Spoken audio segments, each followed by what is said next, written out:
Bismillahirrahmanirrahim. Assalamualaikum warahmatullahi wabarakatuh. Alhamdulillah ya ala kulli hal. Pertama-tama marilah kita panjatkan puji syukur kita kehadirat Allah Subhanahu wa taala. Shalawat dan salam tak lupa kita curah limpahkan kepada uswah hasanah kita Nabiullah Muhammad sallallahu alaihi wasallam. Di sini saya mewakili kelompok 6 mata kuliah metodologi studi Islam akan menyampaikan hasil diskusi kami berkaitan dengan metode penelitian Islam. Yang pertama yaitu pengertian metode penelitian Islam.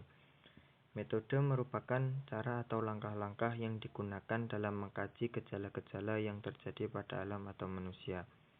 Metode penelitian dalam kajian Islam diartikan sebagai ilmu tentang cara atau langkah ataupun metode-metode yang digunakan secara runtut dalam meneliti, memahami, dan menggali ajaran-ajaran atau pengetahuan-pengetahuan dari sumber-sumber yang diakui oleh pedoman otoritatif yaitu Al-Quran. Jadi intinya metode penelitian Islam ini yaitu langkah yang diambil, cara yang diambil untuk meneliti, mengkaji secara runtut dalam menggali ajaran-ajaran Islam. Yang pertama ada metode filologi. Metode filologi berasal dari bahasa Yunani, filologi artinya cinta kepada bahasa. Metode filologi adalah penelitian yang didasarkan pada analisis teks. Jadi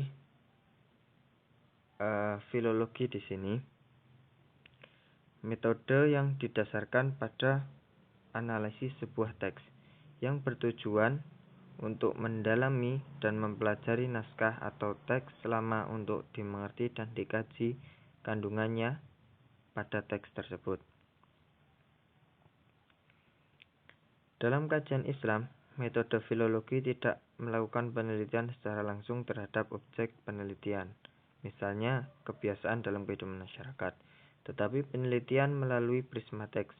Kajian ini berfokus pada tulisan-tulisan, bukan dari kehidupan masyarakat itu sendiri. Nah, jadi filologi ini lebih kepada suatu teks yang kemudian dianalisis untuk diambil suatu kajian-kajian keilmuan, seperti itu. Metode yang kedua yaitu metode deskriptif. Metode deskriptif adalah uraian apa adanya yang berasal dari suatu tempat atau tokoh sebuah peristiwa. Metode ini digunakan untuk mengangkat pemikiran yang diteliti. Tujuannya untuk menggunakan pemikiran pengarang dengan cara menjelaskan dan menghubungkan secara cermat data dalam bentuk-bentuk pernyataan dan rumusan-rumusan pendapat. Nah, kalau metode deskriptif ini seseorang itu mengkaji sesuatu dengan melihat apa yang dia lihat. Jadi metode deskriptif ini berpedoman pada data-data yang disertakan dalam kajian tersebut. Metode deskriptif banyak digunakan dalam penelitian keagamaan, misalnya seperti pembuatan skripsi. Nah, seperti itu. Kemudian metode komparatif. Komparatif berasal dari bahasa Latin comparatus, yaitu artinya kemampuan menggunakan metode untuk mengetahui persamaan atau perbedaan yang ditentukan dengan pengujian secara simultan dari dua hal atau lebih. Sedangkan compare yaitu adalah menguji karakter atau kualitas dari dua atau lebih orang atau sesuatu yang terutama untuk mengetahui persamaan dan perbedaan-perbedaan. Nah, intinya komparatif ini tadi membandingkan antara dua objek yang dikaji. Metode komparatif diartikan sebagai kajian yang membandingkan antara satu objek dengan objek lain. Nah, dengan pembandingan tadi dapat diambil suatu kajian, suatu ilmu mengenai kelebihan ataupun kekurangan dari masing-masing objek yang dikaji. Seperti itu. Selanjutnya metode hermeneutika dan fenomenologi. Yang pertama, hermeneutika berasal dari bahasa Yunani hermeneun. hermeneuin, yang berarti menafsirkan. Menurut Paul Ricoeur, beliau berpendapat hermeneutic is the theory of the operation of understanding in their relation to the interpretation of text. Jadi hermeneutika menurut Paul Ricoeur, dia berpendapat bahwa teori ini adalah pemahaman dalam hubungannya dengan interpretasi dengan teks. Jadi interpretasi dari teks. Nah, interpretasi sendiri artinya pendapat seseorang atau penafsiran dari seseorang atau pandangan teoritis seseorang mengenai suatu teks, seperti itu. Tugas hermeneutika adalah menafsirkan makna dan pesan seobjektif mungkin sesuai dengan yang diinginkan teks. Jadi hermeneutika itu mengesampingkan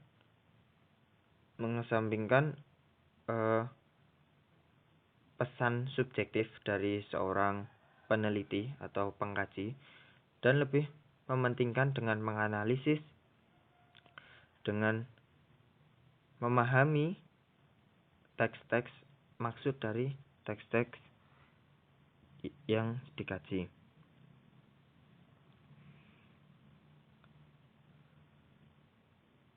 Nah, hermeneutik ini berkaitan juga dengan mencakup ilmu yang memungkinkan membentuk suatu ilmu. Jadi hermeneutik itu ilmu yang menerima sudut pandang yang luas dari ilmu-ilmu yang lain. Misal dari sudut pandang psikologi dimasukkan ke dalamnya untuk mengkaji Islam. Sudut pandang sosiologi yang dimasukkan untuk mengkaji Islam, seperti itu. Kemudian yang selanjutnya fenomenologi, yaitu suatu pendekatan ilmiah yang bertujuan untuk menelaah dan mendeskripsikan sebuah fenomena sebagaimana fenomena tersebut dialami secara langsung oleh manusia dalam hidupnya sehari-hari. Fenomenologi berupaya untuk menelaah dan mendeskripsikan pengalaman hidup manusia sebagai adanya, tanpa proses interpretasi dan abstraksi. Maksudnya tanpa proses interpretasi tadi, yaitu tanpa adanya subjektivitas dari seorang pengkaji, yaitu pengkaji itu benar-benar mendasarkan langkah cara untuk meneliti itu tadi melalui kejadian-kejadian yang dialami atau kejadian yang nyata, real, seperti itu. Jadi tidak bersifat abstraksi. Kemudian ada metode mistikal. Metode mistikal yaitu merupakan metode memahami Islam dari perspektif mistik. Nah, mistik sendiri identik dengan hal-hal yang supranatural, irasional, tetapi empirik. Jadi mistik itu tidak bisa dijangkau oleh panca indera manusia dan tidak masuk akal, tetapi hal tersebut ada. Nah, seperti itu. Metode mistik tidak menggunakan kaidah-kaidah ilmiah yang logis, rasional, empiris. Jadi metode ini tidak berbeda dengan metode-metode lain yang menggunakan kaidah ilmiah yang logis dan rasional. Nah, tapi metode mistik menggunakan kaidah yang paradigmanya berbeda dengan paradigma sains ilmiah, seperti itu. Kemudian metode filsafat. Metode filsafat berasal dari bahasa Yunani, filosofi, yang berarti cinta akan kebijaksanaan. Filsafat adalah studi mengenai seluruh fenomena yang terjadi dalam kehidupan, dilakukan dengan pemikiran manusia yang kritis, kemudian dijelaskan dalam konsep mendasar.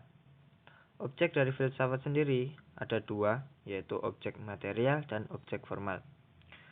Objek material filsafat dibagi menjadi 3 kelompok besar, yaitu hakikat ketuhanan, hakikat alam semesta, dan hakikat dari manusia. Nah, sedangkan objek formal itu usaha-usaha yang digunakan filsafat untuk mencari penjelasan secara mendalam maksud dari objek material, yaitu tadi ketuhanan, hakikat alam, dan hakikat manusia. Nah, mungkin itu yang dapat kami sampaikan. Banyak kurangnya kami mohon maaf. Aqulu qouli hadza wastaghfirullahal ladzi wa lakum.